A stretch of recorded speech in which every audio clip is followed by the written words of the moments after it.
వచ్చాడు.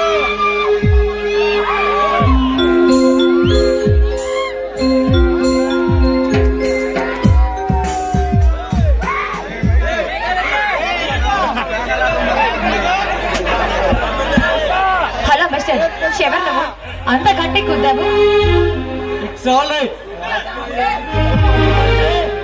Hello excuse me, కావాలని తగిలిందే చాలక పైగా కామెంట్ ఒకటా? కానరాక తగిలినా కావాలని తగిలినా నిస్వార్థ నాకు ఏదో తీయనను. ఏయ్, మతి భ్రమించినా ఏంటి? ఎప్పుడన్నాడు చూస్తే ఆ బ్రహ్మకైనా రమ్మ దగ్గర పడుతుందంట.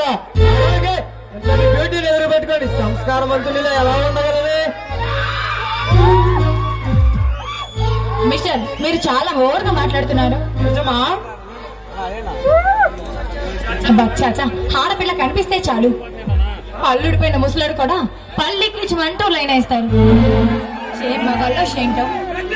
హలో, మీరు మరీ రైజ్ అయిపోతున్నారు. అక్కడికి మీరేదో తక్కువైనట్లు. కళల్లో పడాలని ముస్తాబాయ్ మరీ బయలుదేరతారు. పైగా వాళ్ళు చూపులేని అన్నాన్ని ఆరాధించడం తప్పేం? ముక్కు మొహం తెలియని వాళ్ళతో మాట్లాడే పద్ధతి ఇదేనా? ముక్కు ముఖం ఏంటండి, మీరు నా ఎదురుగా ఉంటాను. అబ్బో, హాతి తెలివి మాత్రం ఏం తక్కువ లేదు, బానే ఉంది. Take it easy.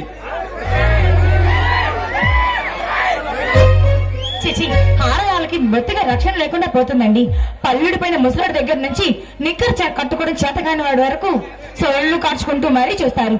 మగాళ్ళు అని గర్వించదగిన ఈ దేశం ఎప్పుడు బాగుపడుతుందో ఏంటో.